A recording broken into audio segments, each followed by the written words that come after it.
Former Games Workshop employees, what are your horror stories? Not many horror stories. But as a part-timer back in the 90s I only got paid you were cute to an hour. Still I'd probably have just hung out there and not get paid if I didn't have the job. My favorite was the area manager going to visit a nearby store. And some kid walking down the road with a newly released Army's boxed set, retailed at over you were cute 100. The manager says to the kid as he passes by, you just nicked that then? As a bit of a joke, and the kid says yeah and smiles. The manager then walks into the store and congratulates them on the sale, to which they realize that the kid has just walked into the store, picked it up and walked out with it, and no one noticed. Every store in the area had to store them behind the counter from then on. I had a friend who worked at one in Toronto. He said Robin Williams came into the store one day in a hurry. My friend said he was jittery and couldn't slow down enough to actually look around the store. He rushed up to the counter and talked to one of the other guys there and asked how much for one of the painted armies in the case. The guy was starstruck and said, "Oh sorry. Those aren't for sale," which they aren't for regular people. Robin thanked him and ran out. Later he told the manager this amazing story. The manager was livid that he didn't sell Robin Williams a full painted army for a few $1,000s. No shitty. Dude. If coked up Robin wants to buy your painted army, you sell him your painted army. 2. Just recalled one where we had to ban a kid for nicking a dreadnought. They were metal beasts back then. And the squared and blocky design was still new. Kid came in with one day. And was showing it off to all the other kids. Really excited about it. But we hadn't sold one in weeks. And there was one missing from the shelves. And the one he was showing off was really badly put together. Like a real rush job. And covered in the most horrible and basic single color coat of paint. He was trying to say he'd got it ages ago, but had never mentioned it previously. Something like those were always the pride of anyone's collection. And was now suddenly really excited to have one. Eventually he caved and admitted he had taken it. Month-long ban straight away. My old store manager and one of the other employees had been out in town drinking. They'd decided to let themselves into the store in order to call a cab home, or just have somewhere warm to eat their kebab. I can't remember which. Close bracket. At some point they got into some light-hearted drunken tussle. When suddenly the manager was body slammed by someone who had come into the store. He was ex-army and a big lad. So quickly pushed off the intruder. Slammed him onto a gaming table. Grabbed him by his tie. Yup. Was wearing one. And raised his fist ready to twat him. When the clip-on tie came off in his hand. And he realized the person on the table was a police constable frantically fumbling for either radio or pepper spray. Since they were entitled to be there and the police had pretty much unlawfully entered and assaulted him, they thought the two employees were drunks who had broken in and were fighting in the store. Almost correct. Everyone shook hands. Thought there was no need to pursue it further and called it a night. The number of rulebooks I own from Games Workshop is greater than the times I've been able to play their games. Not an employee, but frequently play games at a GW store. Finally got the store to ban a guy for smelling bad. People would often complain that the store stinks. Smells like sweat and body odor. It wasn't the store. It was just that one guy. Don't feel sorry for him either, he was only somewhat overweight. Not autistic or socially troubled. Not poor or anything. Just a nasty and greasy jerk of a guy. We confronted him about it twice and he didn't seem to care. Just deal with it, he says. Full stop. Hate to exclude people, but it's turning away customers and giving the store a bad reputation. I had an employee like this. One time I sat him down and told him he reeked of wet moldy laundry. He responded, "Okay, so it's not just me." And I was like, what? He continues, "Yeah, my dryer doesn't dry clothes very well, so I have to hang them dry." I thought I smelled something weird, but no one's ever brought it up, so I thought it was just me. I worked at the corporate HQ in Nottingham. Highlights were HT covered DLDO being found in the women's toilets. A factory worker falling down a chute which dispensed the foam inserts for the blister packs. A black lad getting sacked because he smelled of weed. Turned out it was his hair gel. My mate getting a blowjob from a cleaner during Bugman's free beer afternoon. The unfolding horror of how little their stuff cost to produce versus how much it sold for. The amount of stuff we got for free. We'd buy it through the staff shop and they'd never ring it through. The Mormon Mafia which used to run the place. Me and my friends were avid Games Workshop customers from about age 10 to 13 until one day as three of us walked out we were stopped outside by the manager. We were pretty startled as we were just geeky goody two shoes kids. The manager tells us that someone had told him that they had seen us steal something from the store. He then proceeded to search us in the middle of a crowded shopping area.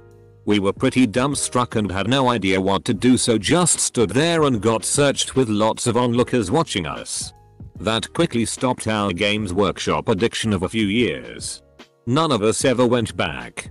Additional, this was the very late 80s, and when I say hundreds of you were cutes, including birthdays. Christmases we probably spent close to or over 1,000 between us. If you watched Stranger Things, we were like those kids in the very first episode when they were playing D&D. I think I was about 13. Maybe 14 at the oldest. I discovered girls at 14 and don't remember my Games Workshop phase overlapping into this. Obligatory, not an employee. But I know a few. This was early zeros. One guy worked a major store for years. The same young kid came in with his mom every week for months. And bought some Space Marines. Never a lot. But a tactical squad here.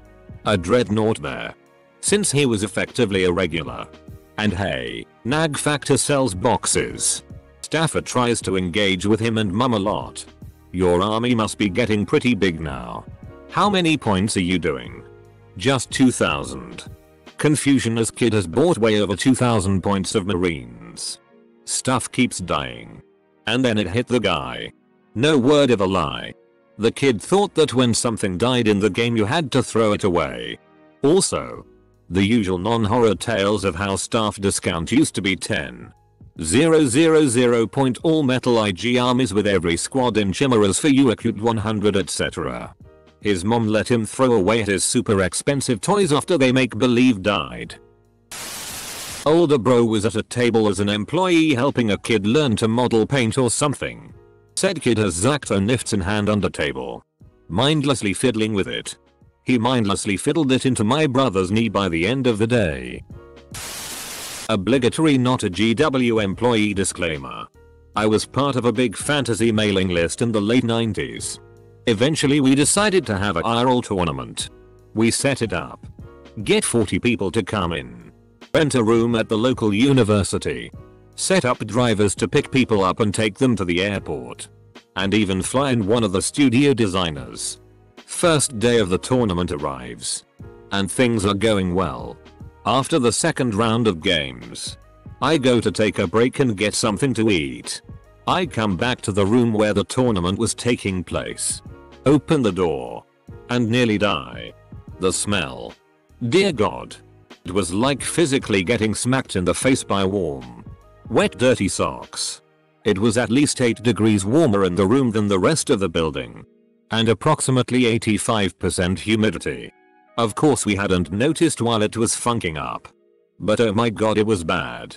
I'm glad I'm still friends with one of the other people who was there. Who can confirm that the smell existed. All these stories about children are so weird to me. Warhammer 40k is a niche game for adults in the US. Trying to market toward American children is what is killing Slaanesh. Britain doesn't fret about 12-year-olds painted 8-breasted demon lords. Not an employee or a customer. But I saw two big guys have a fight inside my local GW for the last set of some small figures. In the middle of the fight, did a third party pick the figures up and buy them? Dry brushing. I love dry brushing. My brushes hate me dry brushing. Dot. I actually have something for this.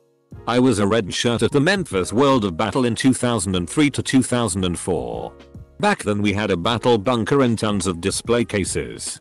before the single person store model shut that down. We had just received the new 4G World Bloodthirster and were putting it together and painting it for display in one of our cases. I had been tasked with cleaning up the resin with a hobby knife. Long story short, the knife slipped straight down the resin wing and into my left thumb. There was a lot of blood, and my manager was terrified and nearly fainted. I calmly went to the bathroom, cleaned it, and wrapped it. Didn't even need stitches. As far as customers, we never really had any trouble. Some folks needed a little more careful watching in the bunker on weekends cause they liked to argue with every opponent. I was king of rules disputes for a while. It was fun. You want a true Games Workshop horror story? As a small boy, 21 years of age, I ventured into a Games Workshop with a few friends and they happened to be doing figurine painting, so I gave it a go and painted a Hobbit figurine. Some point after this was done, we were talking to one of the employees and I happened to mention that I had painted the cape badly, to which the employee responded, "It's a cloak actually." I know I was wrong. Just a slip of the tongue, but Jesus Christ. Calm down. It was more the way he said it than anything else. Edit. Cloak was mistakenly called cape. Again. Oh, this is going to be great. I'll get the cogitators warmed up and the recaf ready. Not an employee, but former girlfriend of employee. We were dating in high school, so there wasn't much to do around 16-17 other than hang out at the mall where my boyfriend worked. I was there a lot of the time, basically as an unpaid employee. The amount of creepy guys in fedoras, cargo pants, thrift store blazer and video game t-shirt combos offering to buy me booze or trying to get me to come game with them was staggering. Not only are you hitting on an underage girl, offering to do something illegal, but you haven't had a bath in months and my boyfriend is 5 feet away. Disclaimer. Not saying all guys with video game t-shirts are gross, since I married one, but any adult hitting on a high school girl is already gross in a lot of ways. Also, don't understand why all these guys thought throwing a blazer over a t-shirt makes you fancy. Until my local store closed, I had to always hear the staff recount the time I brought in a hot blonde towards the end of a date and she bought the Warhammer Fantasy starter set. Unfortunately, she moved back to college a couple weeks later and now, 6 years later, recently got married. I used to frequent a GW sponsored store through the early mid-90s to play MTG. Around the time Arabian Nights and Antiquities were played regularly. Smoking was allowed in the store at the time, and someone tossed their cig into a trash can, think it was stomped out, and caused a store fire during a tournament. Every now and then I get a flashback image of looking back at the long table strewn with Moxes, Black Lotus, and workshops as the fire leapt across all the stacks of papers and books. The entire building was a burnt shell the next day. A huge bummer. What's Games Workshop? A very expensive rabbit hole you don't want to go down. It's the company that makes Warhammer and Warhammer 40k. It is not a place that sells special editions of Monopoly. No matter how many times my mother asks me to pop in and check. Prime manufacturer of plastic crack.